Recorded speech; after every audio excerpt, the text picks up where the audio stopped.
Puluhan kerabat dan warga mendatangi rumah santri Ponpes Al-Khozini, Al-Fatih Cakrabuana di Pondok Pesantren Al-Ihsani, Desa Sendeng Dece, Kecamatan Labang, Kabupaten Bangkalan, Sabtu malam. Tidak hanya di halaman rumah, puluhan warga lainnya bahkan berjejer di sepanjang jalan desa.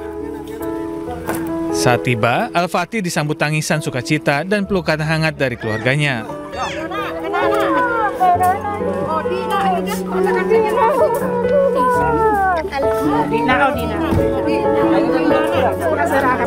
Sebelumnya, santri 14 tahun ini sempat menjalani perawatan medis di RSUD Notopuro Sidoarjo usai menjadi korban ambruknya musola Ponpes Al-Khozini. Pihak keluarga pun langsung menggelar acara syukuran dan doa bersama. Saat musibah terjadi, Al-Fatih ikut terkubur di bawah reruntuhan. Ia selamat karena tertimbun pasir dan terlindungi lempengan seng. Waktu sholat adik berada di seberapa? Tengah. Di tengah. Adik 3 hari itu tidak minum, tidak makan. Tidak makan. Apa kayak tidur gimana? Yang dirasakan adik? Yang dirasakan adik di waktu dalam haus. Posisi tubuh itu terlentang atau miring kiri. 3 hari dia dievakuasi ke Bulgen Tem di masa-masa akhir Bulgen Tem, di masa akhir 70 jam.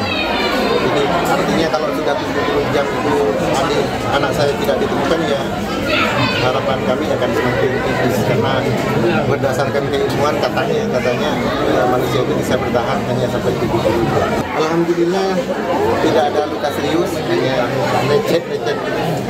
Karena dia terlindungi oleh pasir katanya, jadi dia tenggelam ke pasir, sehingga ketika ada batu itu ya tidak sampai ke kulitnya, dan di mukanya ini alhamdulillah tertutup peseng sehingga tidak luka.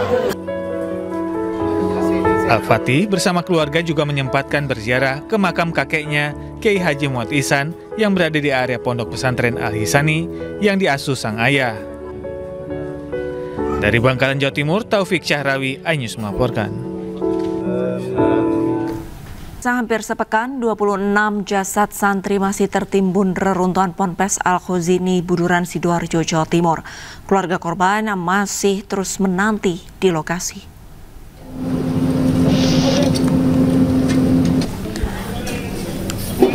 Pemirsa, 5 korban jenazah ambruknya bangunan Ponpes Al-Khozini di Buduran, Sidoarjo ditemukan di area kejadian.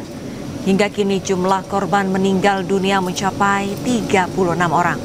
Sedangkan korban yang diperkirakan masih terperangkap di dalam reruntuhan sebanyak 26 orang.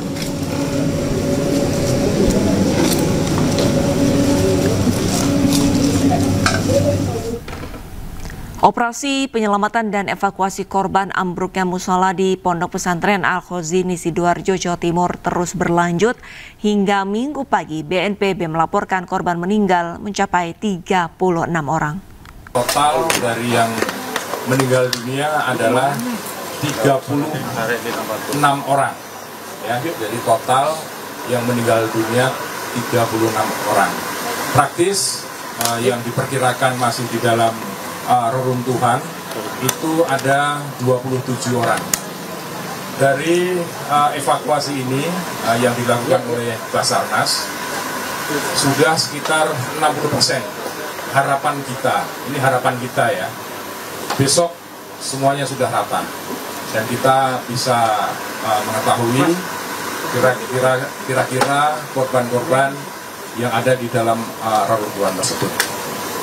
Rekan-rekan wartawan sekalian, saya di sini Mayor Jenderal TNI Budi Irawan, Deputi Penanganan Darat BNPB, didampingi oleh Dirop dari Basarnas, Laksamana Pertama Barmantio, dan PLT Kapusdal Ok BNPB. Untuk informasi terkini, kita sudah bergabung dengan rekan kami Nata Arman di Patung Kuda. Ya, Nata, bagaimana suasana di sana siang hari ini?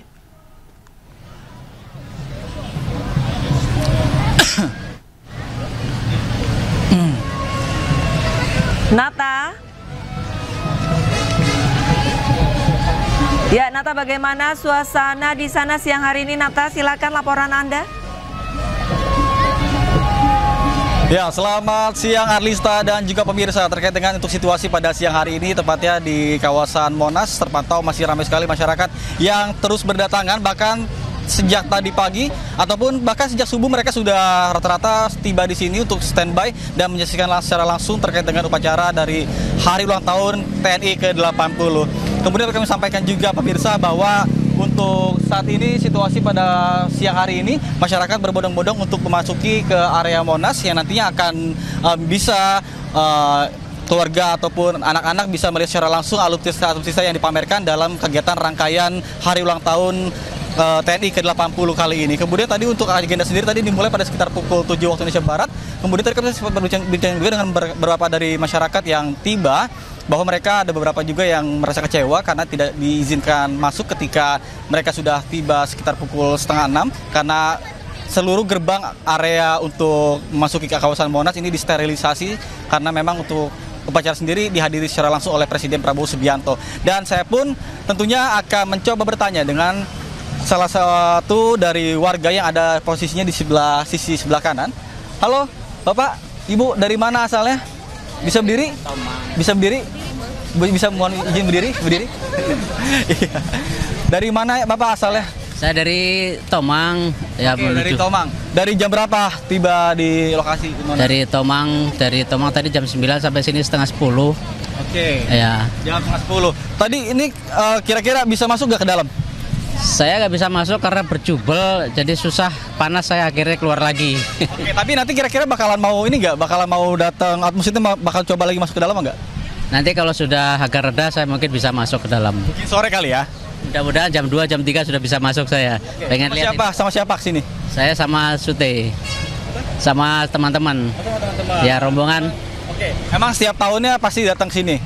Pasti saya datang, setiap tahun saya datang. Oke, mungkin harapan untuk TNI ke depannya? Ya, semoga TNI semakin maju, sukses, dan semakin bagus. Walaupun sekarang sudah bagus, tetap bagus lagi. Lebih baik. Bravo TNI. Oke. Bapaknya bawa anak juga? Enggak, saya sendiri sama teman-teman aja, rombongan. Baik. Artinya nanti Bapak mungkin akan mencoba lagi mungkin sore hari ya untuk melihat secara langsung dari pameran alutsista yang ada di dalam lapangan silang Monas ini. Ya, nanti saya akan coba lagi. Saya masih pengen masuk lagi, penasaran di dalam seperti apa. Terima kasih banyak Bapak atas informasi dan waktunya. Ya, itulah pemirsa perbincangan saya dengan salah seorang dari pengunjung yang mana rata-rata hampir dari mereka ini sudah tiba sejak pukul 7 pagi, kemudian 8 pagi, bahkan ada yang subuh. Jadi mereka ini satu keluarga, ada beberapa yang sholat subuh terlebih dahulu di Masjid Istiqlal, kemudian sambil olahraga menikmati CFD langsung menuju ke kawasan Monas untuk sekaligus menuju ke kawasan Monas. Kemudian untuk lalu lintas sendiri di kawasan Monas ini terdapat rekayasa lalu lintas. Yang pertama, ruas jalan yang akan diberlakukan rekayasa lalu lintas tadi yaitu adalah simpang Jalan Medan Merdeka Utara, kemudian Medan Merdeka Timur, simpang Jalan Merdeka Selatan sampai dengan Ridwan Rais, kemudian simpang Jalan Medan Merdeka Utara sampai dengan Jalan Medan Merdeka Barat, simpang Jalan Veteran 3, Jalan Veteran, Jalan Perwira, dan Jalan Katedral dan Majapahit Timur. Sementara saya kembalikan pada Anda di studio. Arlista. Baik, terima kasih banyak laporannya Nata Arman melaporkan langsung dari kawasan Patung Kuda Jakarta dan selamat kembali bertugas.